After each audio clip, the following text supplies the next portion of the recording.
Hello student, तो अब हमने जो नेक्स्ट टर्म करनी है दैट इज़ अलजेब्रा। अब स्टूडेंट यहाँ पे अलजेब्रा में देखिए हमने दो पार्ट्स में बाइफर्केट करना है।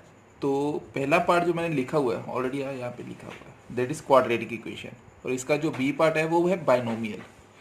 तो पहले क्वाड्रेटिक इक्वेशन और इसके सोल्यूशंस को थोड़ा सा समझ लेते हैं कि होता क्या है ये बेसिकली क्वाड्रेटिक इक्वेशन।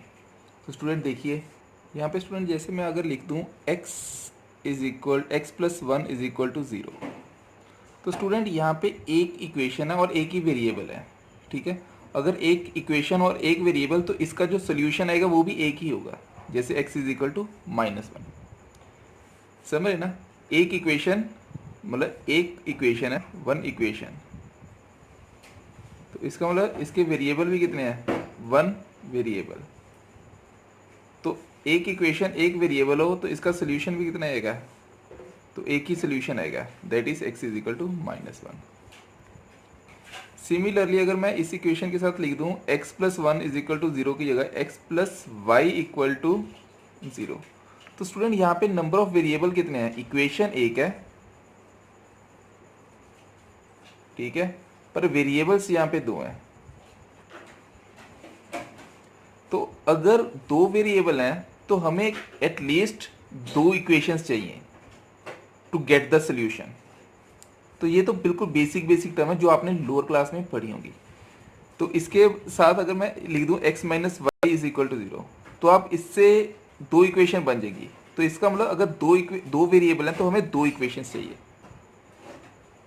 तो सिमिलरली स्टूडेंट अगर मैं इक्वेशन ऐसी लिखूं ax² plus bx plus c equal to 0, तो स्टूडेंट यहाँ पे क्या दिख रहा है आपको, यहाँ पे भी वेरिएबल हमारे पास दो ही हैं स्टूडेंट, क्योंकि इसकी हाईएस्ट पावर कितनी है स्टूडेंट, हाईएस्ट पावर इसकी 2 है, दिख रहा है ना यहाँ पे 2। तो इसका मतलब जिसकी हाईएस्ट पावर जितनी होगी उतने ही उसके वेरिएबल्स निकालने होंगे, उतने ही वेरिएबल्स होंगे, समझ रहे। तो इसको अगर लिखना हो तो ऐसे भी लिख सकते हो, N algebraic equation, this is the algebraic equation of second order, this is of second order। समझ रहे हो, सेकेंड ऑर्डर का मतलब जिसकी हाईएस्ट पावर वेरिएबल में इक्वल टू 2 हो, this type of equation is called quadratic equation. समझ रहे हो, इसको वर्ड्स में लिखना। और यहाँ पे जो कांस्टेंट आ रहे हैं ना a b c, ठीक है, ये क्या है, these are the constant terms, these are the constant term. और यहाँ पे जो कोफिशिएंट है, और इसको हम कोफिशिएंट भी कह देते हैं, कोफिशिएंट ऑफ x², x, समझ रहे हैं, coefficient of x² and x। और c को बेसिकली हम क्या कह देते हैं, बेसिकली अगर माना जाए तो c को ही कांस्टेंट माना जाता है, c को ही कांस्टेंट कहते हैं, समझ रहे हैं, इस c को ही कांस्टेंट कहते हैं, बाकी तो इसके कोफिशिएंट है, ठीक है। तो यहाँ पे समझ तो आ गया होगा, ये तीनों कांस्टेंट हैं, और a जो है that is coefficient of x² और b जो है वो x का कोफिशिएंट है, और c तो अपने आप में ही कांस्टेंट था, ठीक है। अब यहाँ पे स्टूडेंट नेक्स्ट देखिए, इसमें जो x है ना, x, this is the unknown value, यही अननोन वैल्यू है, समझ रहे हो। अब यहाँ पे मैं स्टार लिखूंगा, इसको नंबर 1 लिखता हूँ, इसको नंबर 2 लिखता हूँ, ठीक है। अब तीसरा पॉइंट देखो इसमें, थर्ड पॉइंट जो कि बड़ा ही इंपॉर्टेंट पॉइंट बता रहा हूँ, अगर यहाँ पे a की वैल्यू नॉट इक्वल टू 0 हो, समझ लो, जैसे इक्वेशन है ax² plus bx plus c, इसमें अगर a जो है that is not equal to 0, और चौथी कंडीशन जो है मैक्सिमम पावर जो है ना, मैक्सिमम पावर ऑफ x जो है वो 2 हो, अगर ये सारी की सारी कंडीशन आ रही हो, तो हम कहेंगे कि ये जो चारों कंडीशंस है ना, ये चारों कंडीशंस ये क्वाड्रेटिक इक्वेशन बनाती हैं। अगर ये चारों कंडीशंस सेटिस्फाई हो रही हैं then only it is quadratic in nature. और इक्वेशन क्यों बोल रहे हैं, क्योंकि ये इक्वल होती हैं, left hand side equal to right hand side, समझ रहे। अब देखिए स्टूडेंट यहाँ पे इसका जो फॉर्मूला आता है ना, इसका जो फॉर्मूला आता है, फॉर्मूला जिसको हम कह देते हैं the solution of this particular equation, the solution of this particular equation is -x is equal to -b plus minus under of b² minus 4ac divide by 2a। यहाँ पे स्टूडेंट मैंने प्लस माइनस लिखा है, तो इसका मतलब इस equation को पहले तो आपने इंपॉर्टेंट पॉइंट बना के स्टार डाल के लिख लीजिए, it is very important point, ठीक है।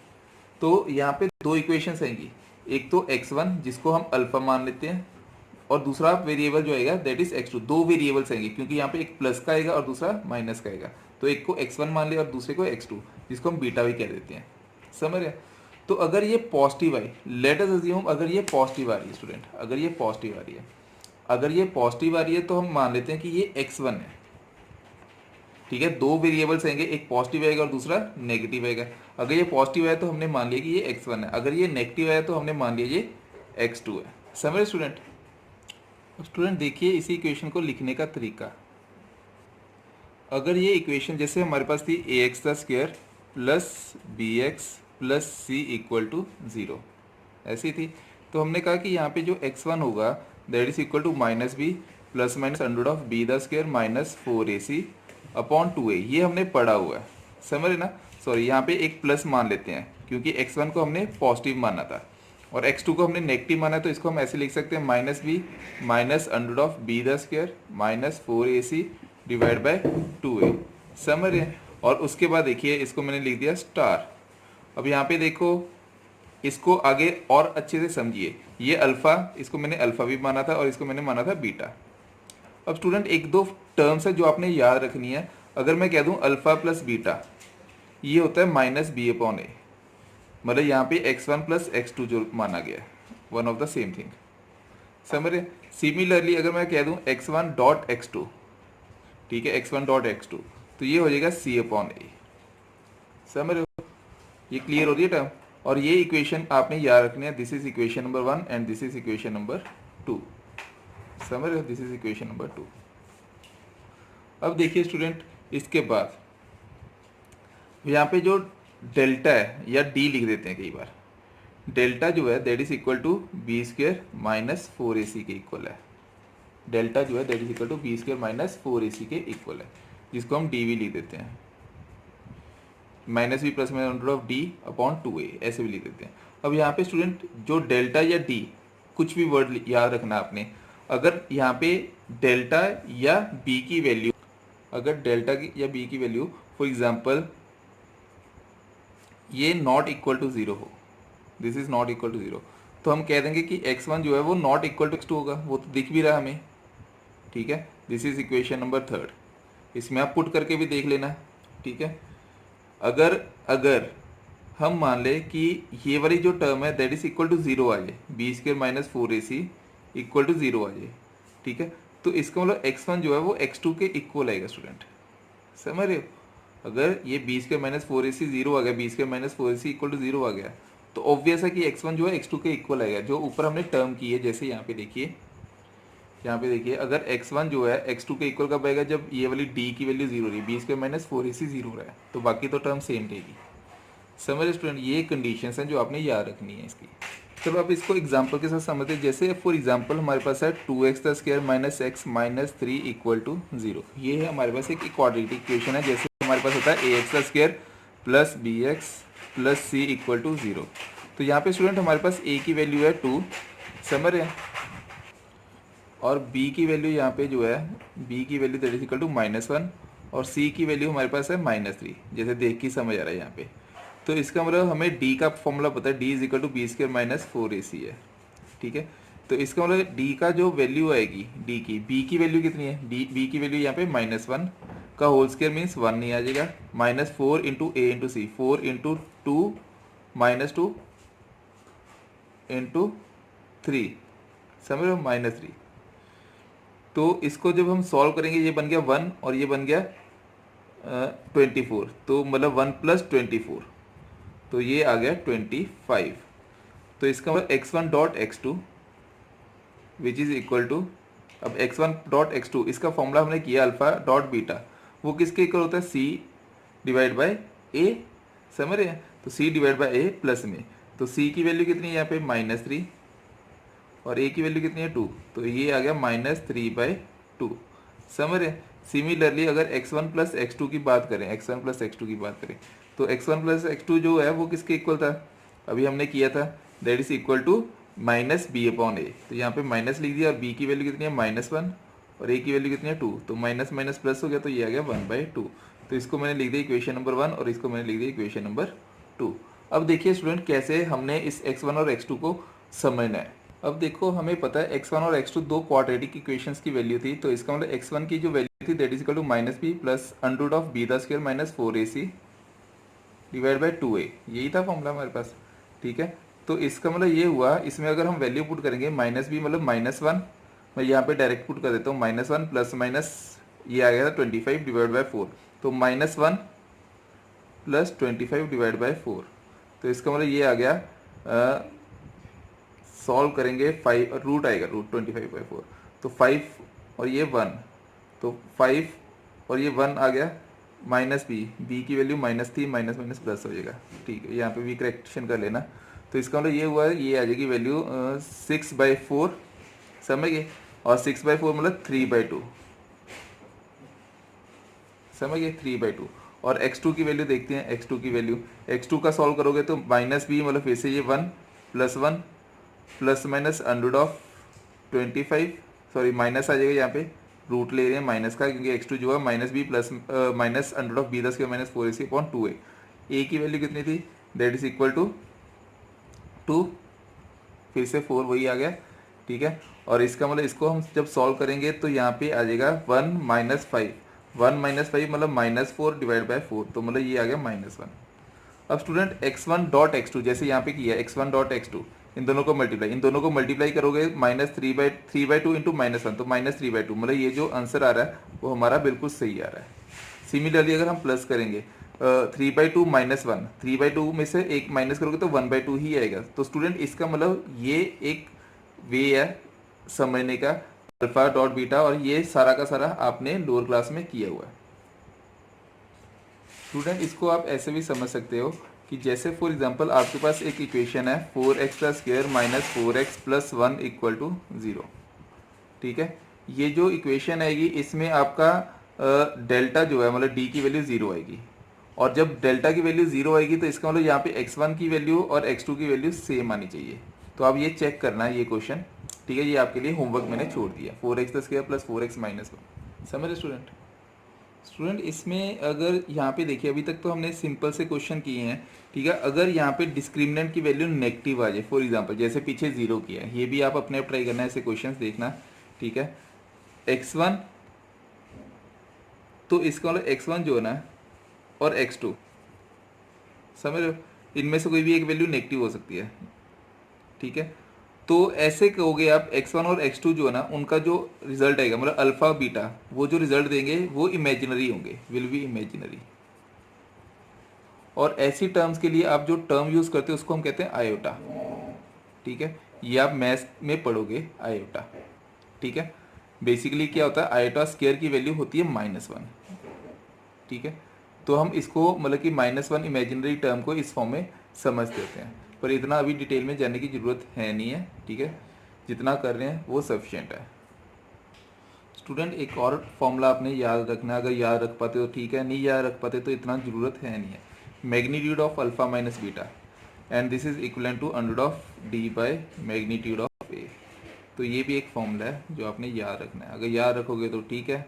डायरेक्ट आंसर निकालने के लिए इसको भी हम यूज़ में लेके आ सकते हैं। ठीक है, वैसे मैथ्स में आप सारा कुछ ये ऐसे वाला समझोगे, ट्रिक्स टिप्स सारे कुछ करोगे। अब देखते हैं स्टूडेंट जेई या नीट में ऐसे वाले क्वेश्चंस पूछे जा सकते हैं, जैसे 2016 में जेई ने एक क्वेश्चन पूछा था, 2016 जेईई। ठीक है, ये कंपटीशन वाले स्टूडेंट्स जैसे कर रहे हैं तैयारी, तो उनके लिए जो है वो देखो कि आपने जो अभी तक हमने पढ़ा वो पूरा का पूरा 10th क्लास का पढ़ा है, और 10th क्लास के टॉपिक से ही देखो कैसे का कैसा आप सारा का सारा क्वेश्चन अटैम्प्ट कर सकते हो। फॉर एग्जांपल जो आपको क्वेश्चन पूछा गया था वो इस तरह था। तो स्टूडेंट यहाँ पे देखिए ये क्वेश्चन, इस क्वेश्चन में देखिए कैसे पूछा गया, let -π/6 is less than theta less than -π/12, suppose alpha and beta are the roots of equation, ये वाली दी हुई है, अल्फा 2 एंड बीटा 2, ये यहाँ पे अल्फा 1 बीटा 1 दिया हुआ है और अल्फा 2 बीटा 2, मतलब कि अभी हमने पढ़ा है अल्फा बीटा जो है वो रूट्स होते हैं। ठीक है, इक्वेशंस के। तो हम देखिए अब कैसे ये वाले क्वेश्चंस को सॉल्व करना है, किस फॉर्म में करना है, मैं आपको पूरा डिटेल फॉर्म में समझाऊंगा इस क्वेश्चन को। और ये जेई वालों ने पूछा हुआ क्वेश्चन है, और कई बार ऐसे क्वेश्चन पूछे जाते हैं ठीक है, कई बार जेई एडवांस वाले भी ऐसे क्वेश्चंस पूछ लेते हैं कि हाँ बिल्कुल सिंपल सा देखने में लग रहा होता है, वाकई में ये है भी सिंपल है।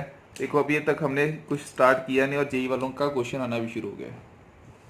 देखो तो इसको कैसे करना स्टूडेंट, सबसे पहले देखिए स्टूडेंट, अब इस क्वेश्चन में देखिए हमें ये इक्वेशन पता है x square minus 2x plus 1 equal to 0। तो इसका x square minus 2x secant theta plus 1 equal to 0।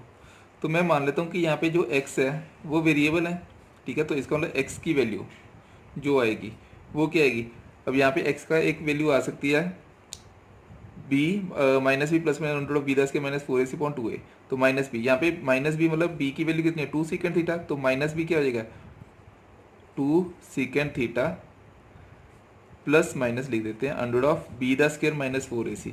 तो बी स्क्वायर माइनस 4ac, यहाँ पे देखिए b की वैल्यू कितनी है 2 सीकेंड थीटा, तो ये मैं डायरेक्टली लिख देता हूँ 4 secant square theta b square minus 4ac और 4 डिवाइड बाई 2a। ठीक है स्टूडेंट, इसमें कोई गलती मत करना, आराम से करना, ठीक है, कॉन्फिडेंटली करना। अब यहाँ पे इसको जब सॉल्व करेंगे तो हमारे पास आएगा 2 सीकेंड theta plus minus under of, यहाँ पे देखो अगर मैं यहाँ से 4 कॉमन ले लूँ तो बाहर आ जाएगा 2 अंडर ऑफ सीकेंड्स के थीटा माइनस 1। तो स्टूडेंट लास्ट टर्म में मैंने आपको ट्रिग्नोमेट्री में सीकेंड्स के थीटा माइनस 1 का फॉर्मूला बताया था, तो ये आइडेंटिटी से निकला था जो कि इक्वल टू टेन थीटा होता है डिवाइड बाई 2 इंटू ए। ठीक है, अब देखिए अगर मैं 2 कॉमन लूँगा इन सब में तो 2 कट जाएगा, तो हमारे पास जो टर्म बचेगी वो क्या बचेगी सीकेंड थीटा प्लस माइनस ये क्या बचेगा मैग्नीट्यूड ऑफ टेन थीटा। समझ रहे हैं, सिर्फ ये वाली टर्म बचेगी। अब इसका मतलब यहाँ पे दो रूट्स निकलेंगे x के, ठीक है, या तो हम क्या लेंगे सीकेंड थीटा प्लस टेन थीटा, या फिर हम लेंगे सीकेंड थीटा माइनस टेन थीटा। समझ, x के यहाँ पे दो रूट्स, दो फंक्शंस निकल के हैं, x का या तो प्लस थीटा हो या फिर माइनस। समझ, जैसे हमने अल्फा बीटा किया था। तो स्टूडेंट यहाँ पे समझने वाली बात अब ये है, यहाँ पे अल्फा 1 और बीटा 1, अब कंसेप्ट ये है if alpha 1 is greater than beta 1 है, यहाँ पे कंडीशन दी हुई है alpha 1 is greater than beta 1। Student कौन सा अल्फा 1 लेना कौन सा बीटा 1 लेना हम यहाँ से देखेंगे उसको, -π/6 से लेके π/6 माइनस में ली हुई है वैल्यू। तो इसका मतलब -π/6 कितना होगा, π/6 होता है 30, तो -π/6 मतलब ये नेगेटिव डायरेक्शन में चला गया। समझ गए ना, डाउनवर्ड। मैंने बताया था अगर ऊपर जाएगा तो पॉजिटिव, नीचे जाएगा तो नेगेटिव, तो ये क्लॉकवाइज जा रहा है। और ये -π/12 का मतलब ये π/12 मतलब 15 डिग्री हो गया, मतलब 30 का भी आधा हो गया, तो मतलब कुछ ना कुछ यहाँ पे है, तो इसका मतलब ये फोर्थ क्वाड्रेंट में लाई करा है। समझ रहे हैं स्टूडेंट, तो हमें यहाँ पे इक्वेशन में बोला हुआ है कि ये जेई एडवांस का क्वेश्चन है। और स्टूडेंट ये मैंने आपको तो करके पकड़ा, मैं लास्ट में बताऊंगा कि ये जेई एडवांस का क्वेश्चन 2016 में बेसिकली किस सब्जेक्ट में आया था। अब आप थोड़ा सा आइडिया लगा ही लोगे कि किस में पूछा गया। ये बेसिकली मैथ्स का क्वेश्चन है जो आप फिजिक्स में सॉल्व कर रहे हो, और विश्वास मानो कि अभी आपको बिल्कुल डिफिकल्ट नहीं लगेगा क्योंकि आपने एक कंसेप्ट क्लियर कर लिया। और ये जेई एडवांस का क्वेश्चन है जो मैथ्स में पूछा गया स्टूडेंट। यहाँ पे देखिए ये फोर्थ क्वाड्रेंट में आ रहा है, फोर्थ क्वाड्रेंट में, समझ रहे हैं। तो सीकेंड थीटा प्लस टेन थीटा, यहाँ पे देखिए हमें यहाँ पे गिवन कंडीशन की alpha 1 is greater than beta 1, तो अल्फा 1 बड़ा होना चाहिए। तो मतलब इनमें से कोई एक टर्म बड़ी होनी चाहिए, तो देख के देखो, सोच के देखो कि कौन सी टर्म बड़ी होगी। यहाँ पे देखो सीकेंड थीटा तो पॉजिटिव ही है, तो टेन थीटा के ऊपर सारा कुछ सारा का सारा डिपेंड करेगा अब, ठीक है। तो सीकेंड थीटा फोर्थ क्वाड्रेंट में लाई करता है क्योंकि कॉस का है, ठीक है, पर टेन थीटा जो है वो थर्ड क्वाड्रेंट में है, थर्ड क्वाड्रेंट में आता है मतलब कि फोर्थ क्वाड्रेंट में ये नेगेटिव हो जाएगा स्टूडेंट। समझ रहे हो, तो इसका मतलब फोर्थ क्वाड्रेंट में नेगेटिव होगा, तो नेगेटिव टेन थीटा की वैल्यू नेगेटिव है और यहाँ पे भी नेगेटिव है, तो नेगेटिव नेगेटिव क्या हो जाएगा स्टूडेंट पॉजिटिव। तो इसका मतलब ये वाली टर्म इज बड़ी term as compare to this term, तो इसका मतलब ये इसको हम मान लेंगे अल्फा 1 और इसको हम मान लेंगे बीटा 1। स्टूडेंट जेई एडवांस वाले इजी क्वेश्चंस नहीं पूछते, तो थोड़ा सा टेक्निकल टर्म तो आपको समझ नहीं पड़ेगी। यहाँ पे ये अल्फा 1 आ गया और ये बीटा 1 आ गया। सिमिलरली देखिए यहाँ पे दूसरी कंडीशन के लिए, अब देखिए दूसरी इक्वेशन जो दी हुई है हमें वो क्या दी हुई है, ये तो फर्स्ट इक्वेशन आ गई। सिमिलरली सेकंड इक्वेशन देखिए, सेकंड इक्वेशन जो आएगी that is equal to x the square minus 2x secant theta plus 1। इसको भी जब हम सॉल्व करेंगे 2x टेन थीटा, सॉरी यहाँ पे 2x टेन थीटा गिवन है, इज इक्वल टू 0। सिमिलर तरीके से ही करेंगे। यहाँ पे देखिए माइनस भी मतलब कि ये आ जाएगा 2 tan theta plus minus under of B the square minus 4ac। फिर से बी द स्क्वायर मतलब कि 4 सेकेंड्स के यहाँ पे आएगा 4 टेंस के theta plus 1 B the square minus 4ac, 4 into 1 into C, yes 4 into A C divide by 2a, divide by 2a, 2 into 1, यहाँ पे एरर आ गया, यहाँ पे नेगेटिव आना था, और माइनस 4ac तो यहाँ पे प्लस 4 ऐसे आ जाएगा स्टूडेंट, समझ रहे हैं। तो इसका मतलब इसको जब हम सॉल्व करेंगे तो क्या आएगा, यहाँ पे हमें सॉल्व करके माइनस बी, यहाँ पे भी माइनस था स्टूडेंट, माइनस बी, ठीक है, क्योंकि इक्वेशन हमने पूरी की पूरी ही गलत उठा ली है। यहाँ पे प्लस था, यहाँ पे भी प्लस है, यही में प्लस पूछा गया था, यहाँ पे थोड़ा सा एरर है, इसको करेक्ट कर लेना, एक्स दस के प्लस 2x, तो इसका मतलब minus 2 tan theta plus minus P दस के माइनस 4ac अपॉन 2a। तो इसका मतलब जब हम इसको सॉल्व करेंगे तो हमें आता हुआ लगेगा, यहाँ से देखिए 4 कॉमन आ रहा है, तो इसका मतलब 2 आ गया बाहर, तो minus 2 tan theta plus 2 under of टेंस के थीटा प्लस 1। अभी देखो अंडर ऑफ टेंस के थीटा प्लस 1 बचेगा अंदर, और टेंस के थीटा प्लस 1 जो होता है वो क्या होता है, दैट इज सीकेंड्स के थीटा, ठीक है, डिवाइड बाई 2, तो ये बन जाएगा minus 2 tan theta plus 2 secant theta divide by 2। तो जब हम 2 कॉमन लेंगे तो ये सारा कुछ कट जाएगा, तो हमारे पास जो टर्म बचेगी वो क्या बचेगी, दैट इज सीकेंड थीटा, यहाँ पे plus minus secant theta plus minus tan theta, यहाँ पे ऐसे बचेगी, ये आ जाएगी एक्स की वैल्यू, समझ रहे, minus tan theta plus minus सीकेंड। तो इसका मतलब इस इक्वेशन के भी दो रूट्स बनेंगे, मैं दोबारा लिख देता हूँ साफ साफ। तो एक्स की वैल्यू आएगी minus tan theta plus minus secant theta. तो दो इक्वेशंस बनेंगी, फिर से वही, एक अल्फ़ा वन और दूसरी बीटा वन। फॉर एग्जांपल हमारे पास जो अल्फ़ा वन बनेगी, अल्फ़ा वन जो वैल्यू बनेगी, अल्फ़ा वन की वैल्यू आएगी that is equal to secant theta minus tan theta, ठीक है। और यहाँ पे स्टूडेंट्स फिर से देखिए, इन्होंने दूसरी कंडीशन में क्या बोला हुआ है, इन्होंने दूसरी कंडीशन में बोला हुआ है कि यहाँ पे देखिए alpha two greater than beta to, alpha two greater than beta two, तो अल्फा टू बड़ा है, ग्रेटर है बीटा टू से। तो अल्फा टू की वैल्यू क्या आएगी, अल्फा टू की वैल्यू जो आएगी हमारे पास, alpha two greater than beta two, तो माइनस टेन थीटा, एक आएगी प्लस सीकेंड थीटा और एक आएगी minus tan theta minus secant theta. तो ये बनेगी हमारी अल्फा टू और ये बनेगी हमारी बीटा, क्योंकि सीकेंड थीटा फोर्थ क्वाड्रेंट में, ये तो पॉजिटिव ही रहेगा, तो इसका मतलब ये बड़ी टर्म बनेगी, ग्रेटर बनेगी। पर इसमें से कोई भी टर्म माइनस करोगे तो वो समझ लेना स्टूडेंट, तो वो बड़ी ही बनेगी। और ये पहले ही मतलब ये पॉजिटिव क्वाड्रेंट में है, तो माइनस सीकेंड थीटा में से माइनस करोगे तो और छोटी टर्म बनेगी। तो इसका मतलब अल्फा टू बड़ा है और बीटा टू छोटा है, तो ये नीचे वाली टर्म बीटा टू आ जाएगी। तो स्टूडेंट यहाँ पे बीटा टू की वैल्यू जो आएगी वो कितनी आ जाएगी, that is equal to minus tan theta minus secant theta. अब देखो alpha one plus beta two equal to zero, समझ रहे, alpha one plus beta two equal to zero. इन दोनों को जब हम ऐड करेंगे alpha one plus beta two को, क्योंकि ये आपस में कट हो रहे हैं, नहीं, यहाँ पे आ जाएगा two tan theta students, two tan theta.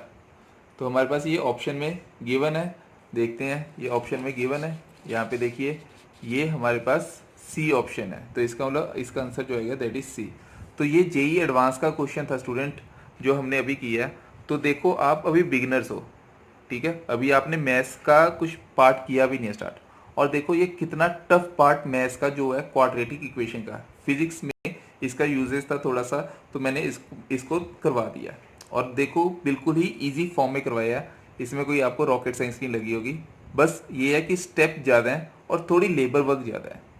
बाकी कंसेप्ट वाइज आपको अगर क्लैरिटी आ गई है तो आपने सिर्फ क्वाड्रेटिक इक्वेशंस लगाई हैं स्टूडेंट्स, यहाँ पे दोनों क्वाड्रेटिक इक्वेशन लगाई है, और अल्फा वन और beta one, alpha two beta two निकाला है, और alpha one alpha two beta two में ही बच्चों को प्रॉब्लम रहेगी, क्योंकि अभी वो बिल्कुल बिगिनर्स हैं। अगर आपको प्रॉब्लम रहती भी है तो इसमें कोई घबराने वाली बात नहीं है, जैसे जैसे क्लासेस बढ़ेंगी आपको ये ऑटोमेटिकली आना शुरू हो जाएगा स्टूडेंट, समझ रहे। तो this is the very important question. अब स्टूडेंट यहाँ पे देखिए बाइनोमियल एक्सपेंशन ये कैसे स्टेट करते हैं, इसको हम स्टेट करते हैं इस फॉर्म में, one plus x the power n which is equal to one plus n x plus n n minus one divide by two factorial into x the square plus n minus one n minus two divide by 3 factorial into x the power 3। आप देख रहे होगे यहाँ पे एक sequence बन रहा है student, n x n minus one n minus one n minus two and so on. Similarly यहाँ पे मल्टीप्लिकेशन में एक्स, फिर एक्स स्क्वायर, फिर एक्स क्यूब, नीचे यहाँ पे 1 फैक्टोरियल, यहाँ पे 0 फैक्टोरियल, 1 फैक्टोरियल, 2 फैक्टोरियल, 3 फैक्टोरियल, इस फॉर्म में सीक्वेंस बन रहा है। अब स्टूडेंट यहाँ पे मैं वर्ड यूज़ कर रहा हूँ फैक्टोरियल, ठीक है। इसको हम कैसे डिफाइन करते हैं, 2 फैक्टोरियल, ठीक है। या तो ऐसे लिखते हैं, कई बुक्स में ऐसे भी लिखा हुआ मिलेगा। तो आप कोई भी स्टैंडर्ड की बुक उठाओ, आपको अगर ये कुछ भी दिखता है तो इसका मतलब ये फैक्टोरियल है। समझ स्टूडेंट, इसको हम रीड करते हैं फैक्टोरियल, ठीक है। 2 फैक्टोरियल, 3 फैक्टोरियल। अब कुछ कंडीशंस आपने याद रखनी है, कुछ जैसे अगर for example magnitude of X अगर it is very very small, very small, मैंने कहा it is very less than 1, ठीक है। तो जो पावर्स हायर पावर होंगी ना, higher powers of x, they can be neglected. Got it student. तो ऐसी कंडीशन में हमें क्या मिलता है, 1 plus x the power n, it is similar to 1 plus n x. Clear है। अब समझिए ये क्यों लिखा मैंने, ये वाली टर्म ही क्यों लिखी है ऐसे। स्टूडेंट इसको जितने स्टार डाल सकते हो स्टार डाल दो, क्योंकि one of the most important term है। वैसे तो ये सारी की सारी ही इंपॉर्टेंट टर्म है, आपको कुछ कंसेप्चुअली क्लैरिटी लेके आऊँगा अभी। यहाँ पे समझिए, फॉर एग्जांपल मैंने कहा आप लोगों को कि अगर 0.1 का स्क्वायर कर दें, ठीक है, समझ रहे, 0.1 का स्क्वायर कर दें, तो ये वैल्यू ज़्यादा बड़ी हो रही है कि छोटी हो रही है स्टूडेंट। स्टूडेंट ये वाली वैल्यू जो है ना, जितनी पावर बढ़ेगी, ये देखो ये बन गया 0.01। अगर मैं कह दूं 0.001 का पावर 5, तो स्टूडेंट ये वाली वैल्यू देखो कितनी ज़्यादा छोटी होती जाएगी। समझ रहे ना, ऐसे जाती जितना भी जाएगा, फिर लास्ट में जाके 1। अगर मैं कह दूं 50, तो सिमिलरली ये जाके इन्फिनिट पे 1, मतलब बढ़ती जाएगी। तो ये वैल्यू बहुत ज़्यादा छोटी होती जाएगी, मतलब पावर जैसे जैसे बढ़ती जाती है स्टूडेंट, तो ये ज़ीरो की नंबरिंग बढ़ती है। तो हम क्या करते हैं, तो इतनी पावर को, क्योंकि ये जो बाइनोमियल एक्सपेंशन है, ठीक है, ये बड़े ही महान साइंटिस्ट ने डिस्कवर की थी, और ये काफ़ी बड़ी डिस्कवरी है, जिसने एक अजम्पशन लेके ये सॉल्व किया था। और वाकई में विश्वास मानिए स्टूडेंट, ये अजम्पशन जो है काफ़ी अच्छी अजम्पशन थी और काफ़ी नियर बाय एक्यूरेट रिजल्ट देती है। Near by accurate result means काफ़ी ज़्यादा अच्छा रिजल्ट देती है स्टूडेंट। तो ये अप्रॉक्सीमेशन रिजल्ट में काफ़ी हेल्प करती है। तो हम यहाँ पे इसको अप्रॉक्सीमेशन कह देते हैं। ये हमारे पास जो रिजल्ट है इसको हम कहते हैं अप्रॉक्सीमेशन रिजल्ट, ठीक है, अप्रॉक्सीमेशन रिजल्ट है। तो आपने यही टर्म रखनी है अभी, 1 plus x the power n, that is equal to 1 plus n x. और यहाँ पे स्टूडेंट एन जो ना, एन ये एनी नंबर है, ठीक है, कोई भी नंबर हो सकता है, पॉजिटिव भी हो सकता है, नेगेटिव भी हो सकता है, एंड फ्रैक्शन भी हो सकता है। समझ रहे, कुछ भी हो सकता है, पॉजिटिव, नेगेटिव और फ्रैक्शन भी हो सकता है।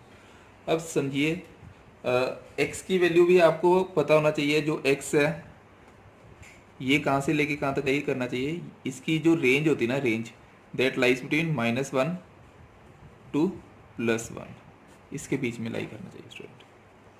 समझ रहे। अब कुछ बेसिक टर्म, बिल्कुल छोटी छोटी टर्म से स्टार्ट कर रहा हूँ, अभी स्टार्ट नहीं हुआ पूरी तरह, आपको कंसेप्चुअल क्लैरिटी लेके आऊँगा ऐसे क्वेश्चंस में।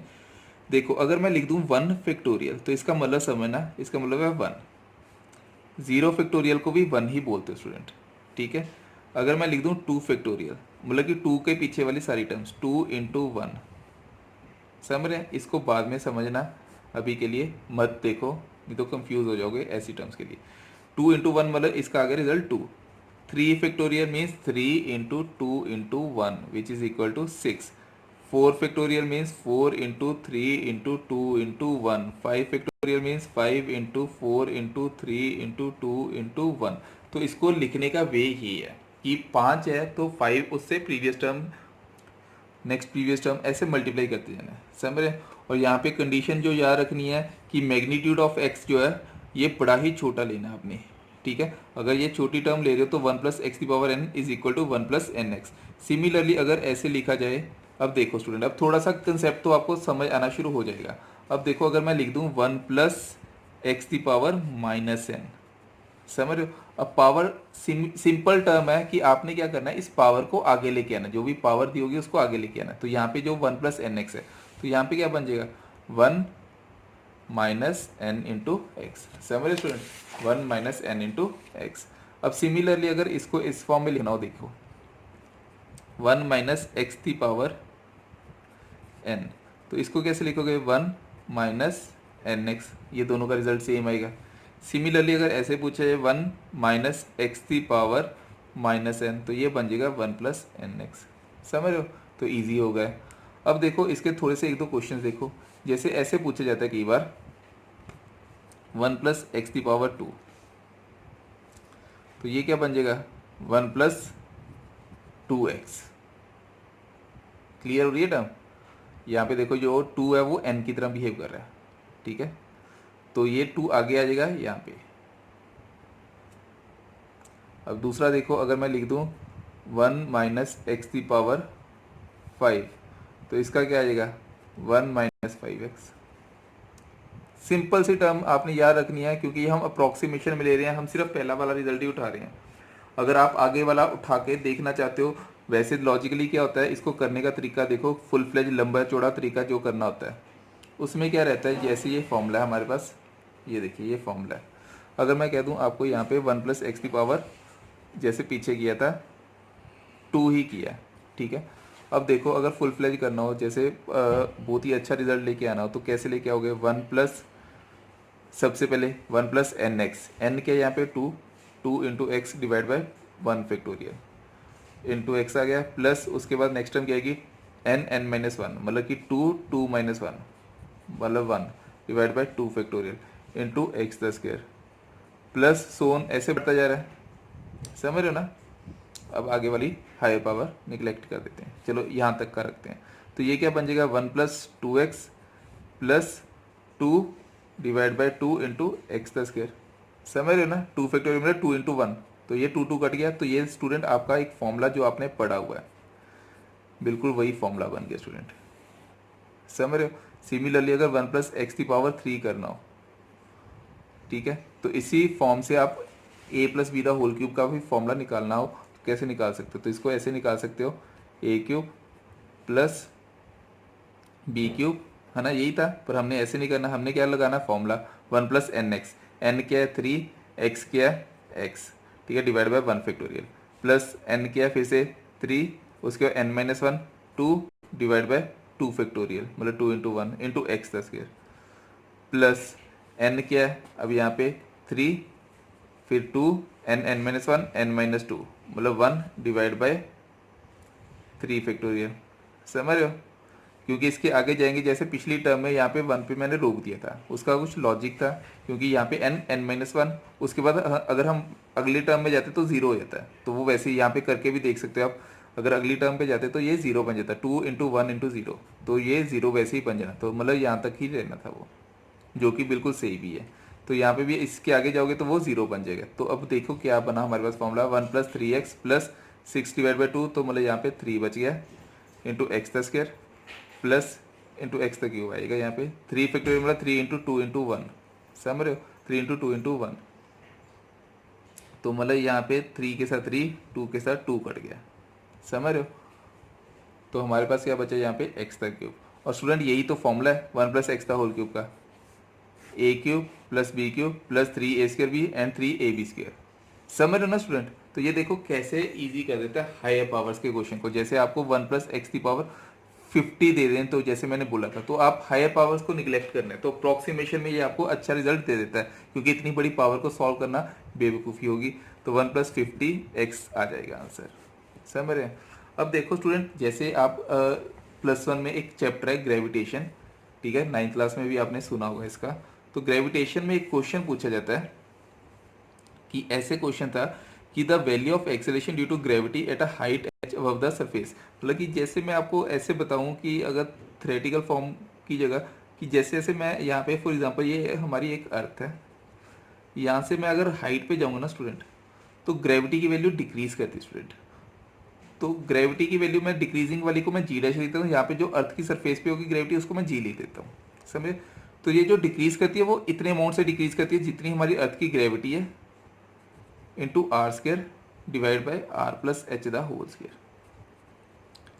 समझ रहे हो, इतनी वैल्यू से ये डिक्रीज करती है। पर स्टूडेंट क्वेश्चन देखो क्या है, क्या हमने इसको क्या करना है, इसको बाइनोमियल के साथ ऐसे प्रूफ करना है। क्वेश्चन ऐसे है, the value of acceleration due to gravity at a height H from the earth surface, at a height H from the earth surface, ठीक है, यहाँ पे आर रेडियस आ गया, having radius R is given by G dash is equal to this in case H is very small, अगर एच जो है वो बहुत छोटा है, in case H is very small, ठीक है, तो ये अगर स्मॉल है, मच मच स्मॉलर देन ये रेडियस से, तो इसका मतलब ये हुआ कि हमने प्रूव करना है, prove that G dash is equal to G 1-2h/r। विश्वास मानिए ये फॉर्मूला वैसे भी आपके लिए बड़ा इंपॉर्टेंट है, अभी तो आपने सिर्फ निकालने के लिए कर रहे हैं, तो ये इंपॉर्टेंट है वैसे भी, ये आपको सारे याद हो जाएंगे सीक्वेंस में ही। तो जी डैश की वैल्यू क्या बन जाएगी, यहाँ पे देखिए जी आर स्क्र, हमने क्या किया आर प्लस एच को ऊपर लेके गए, आर प्लस एच तो पावर जो है वो क्या हो जाएगी -2, समझ रहे हैं। तो ये इसका मतलब यहाँ से अगर मैं जी आर स्क्र, तो अगर मैं आर दी पावर -2 कॉमन ले लूँ, आर दी पावर -2, तो ये बन जाएगा 1+h/r⁻², तो ये आपस में कट जाएंगे। तो अगर ये आपस में कट जाएंगे क्योंकि आर पावर्स जो है ऐड हो जाएंगी, तो इसका मतलब जी यहाँ पे क्या बचेगा 1+x⁴n, तो ये क्या बन जाएगा 1-2h/r। तो स्टूडेंट बिल्कुल सेम आ रहा है, यहाँ पे देखिए, इसको डबल स्टार लगा दीजिए। तो देखो ये डिफिकल्ट प्रॉब्लम थी जिसको आपने चुटकियों में कर लिया, इजीली कर लिया। तो ऐसी है बाइनोमियल एक्सपेंशन, समझ रहे स्टूडेंट्स। अब कुछ क्वेश्चंस आप अपने आप ट्राई करना, जैसे कि मैं कह दूं y equal to 1000 the power 1/3 है, 1000 की जगह 1/1001 दी पावर 1/3 है, तो ऐसा क्वेश्चन ट्राई करना।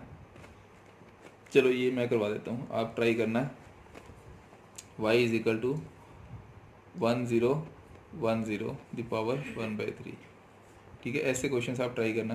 तो ये इजी क्वेश्चंस है, टफ नहीं है। तो इसको करने का तरीका देखो कैसे है, एक करवा देता हूँ एग्जांपल आपको। जैसे यहाँ पे 1000 मैंने लिया +1 दी पावर 1/3 भी लिख सकता हूँ इसको, तो ये पीछे वाला कंसेप्ट की तरह ही बनाने की कोशिश कर रहा हूँ। यहाँ पे फॉर एग्जांपल अगर मैं 1000 कॉमन ले लूँ यहाँ से, तो यहाँ पे क्या बच जाएगा 1+1/1000 the power whole the power 1/3। अगर इसमें पावर को अंदर ले जाऊँ तो 1000 दी पावर 1/3 आ जाएगा, समझे स्टूडेंट। तो ये क्या बन जाएगा, बड़ा ही इजी हो जाएगा। अब ये 1+1/1000 दी पावर 1/3, तो यहाँ पे देखिए अब ये बच्चों वाली टर्म ही बन गई है। 1/3000 क्या होता है 10 होता है, तो अब ये 1+x⁴n, तो ये फिर से क्या बन जाएगा 1+1/3000। तो इसको सॉल्व करोगे that is your final result. तो देखो ये कितना ही ईजी हो गया, 1+1/3, समझ रहे ना, 1+1/3, क्योंकि n जो है वो 1/3 है, तो ये नीचे आ जाएगा। तो स्टूडेंट्स ये वाले क्वेश्चंस जो हैं ये ट्राई करना। वैसे आपको मैथ्स में भी ऐसे क्वेश्चंस काफ़ी करवाए जाएंगे, तो इसको देख के बिल्कुल घबराना नहीं है। ये रफ अप्रॉक्सीमेशन आप निकाल के देख लेना जो भी रिजल्ट आएगा, ठीक है। So student this is all about in algebra. Thank you so much. Please like and subscribe my channel अगर आपको ये वीडियो पसंद आती है तो।